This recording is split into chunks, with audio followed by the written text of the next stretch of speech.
In the digital world, how do you unlock convenience? You get yourself a master key for the digital security of all your devices and applications. That's exactly what we're going to learn today.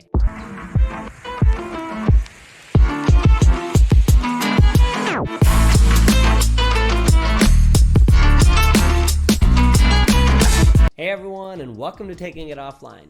Today, we're going to talk about a tool that's going to make your life so much easier, and it's called LastPass. It's a password manager that you can use across all of your devices, all of your applications. It's so easy to set up, and that's what we're going to do. Let's go ahead and jump right in. So what you want to do is you want to head over to a browser on your desktop or your computer. I personally like to use Google Chrome. Across all of my devices, I use Google Chrome for my MacBook, my iPhone, my iPad, all over, because they have a seamless integration for my browsing history, and especially for LastPass, I just have to use one LastPass account.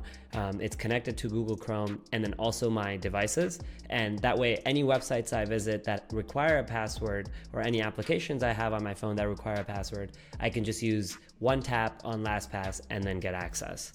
So when you head over to your browser, you want to head over to lastpass.com. And then at the top right, you'll see an icon that says Get LastPass for free. You're going to want to sign up using your email address. Remember, you can use a personal email or a business email. It doesn't matter. Oh, my page just refreshed, so I'm going to have to do that again. Again, you want to select a master password that is going to be the key to all of your passwords. All the requirements are listed below. Each of these check marks will turn green as you go through and meet each requirement for the passwords. So remember, for the master password, you do need a special character, an uppercase, a lowercase, numbers, at least 12 characters long, and then it can't have anything to do with the email that you selected. So there's a lot of requirements, and I know it's a lot to remember, but this is the only one you're gonna have to remember once you have LastPass set up. So at the bottom over here, it says reminder. It's optional, so it's a tip for you in case you forget your password. This is what you can take a look at. I wouldn't set anything here. I usually just leave it blank or put some gibberish in there, so no one can ever figure out my master password. It's giving you an example here. This is the type of passwords that they expect you to be keeping as your master password. Whatever you may select, just remember that it has to be very unique and strong. Go ahead and click sign up. It is free. Once your vault is being set up, it's going to tell you, since I'm on Google Chrome, and if you're using Google Chrome or Firefox or Safari, it's automatically going to take you to this page where you can say install LastPass into your browser. In Google Chrome, specifically, it's called an extension. So that's what we're going to do here. We're going to click install LastPass. I already have it installed. That's why it's showing me to remove it from my Google Chrome.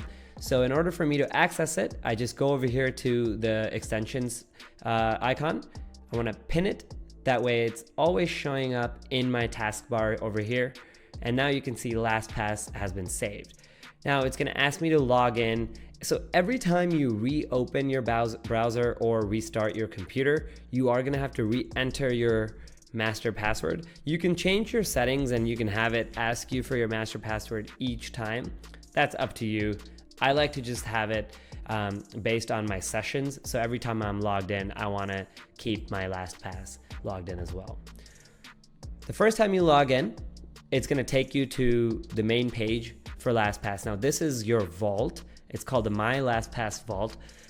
You see over here on the left side all of your different options. We'll go over that in a second. But when you first set up your LastPass, on the right side, they have something called a starter kit.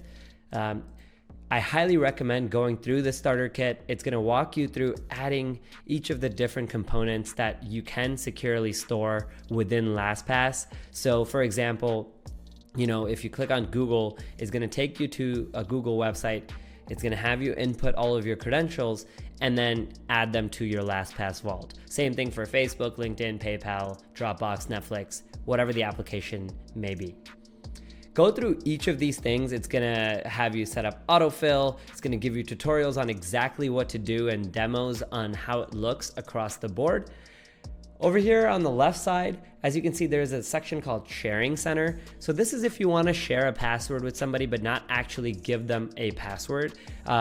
It basically sends them an encrypted key. So what that means, it masks your actual password and then sends over a fake one, but still gives them access to a specific account that you want them to have access to. If you go to the password sections, once you have a bunch of passwords in your system or in your vault, they will show up over here. Some people also like to save secured notes. If they have, notes on your iPhone, you can copy and paste them, or you can export them over here. Any of these sections, when you want to add something new, at the bottom right, there is a plus sign that you can click on. And then you can either directly type in a note here or copy and paste, add an attachment. And for organizational purposes, you can also create folders within LastPass. So for example, when I'm in my password section, you may have a folder for all of your Google accounts. Then you may have a folder for all of your different streaming services, and so on and so forth. You can also store addresses and payment cards and bank accounts in your LastPass. I love these features. I definitely use the payment cards and bank accounts feature the most because if I'm out and about and I have my phone on me and somebody says, hey, what is your bank account number and your routing number? So I can just go to my LastPass account on my app or on my browser and then pull up my bank account and then copy and paste it directly into my messages or my email or wherever I want it to be. The last component I wanted to share with you guys is a security dashboard. Now, this component is very, very important. Once you have all of your passwords set up, come over here to the security dashboard to look at your security score. It'll give you an idea of which passwords are not safe across the internet, which ones in terms of your applications and your devices where you've set up multi-factor authentication. And then it'll also tell you if you have any trusted devices, your permitted mobile devices, your iPhone, Android, whatever device there may be. And this one is pretty cool for dark web monitoring. It'll actually tell you if your password or your email account has been sold anywhere on the dark web, and you can access it directly there and then change the password from there on. So that's pretty much the gist of what we have over here in terms of the setup, initial setup, and the walkthrough of LastPass. All right, everyone, I hope you enjoyed that video. Please leave me a comment below if you have any more feedback or any questions about how to set up LastPass or anything about how to manage all your passwords across all of your devices. As always, don't forget to like, comment, and subscribe for more info on tech tutorials and tips every single week. Once again, I'm taking it offline. This is Parth signing off. Until next time.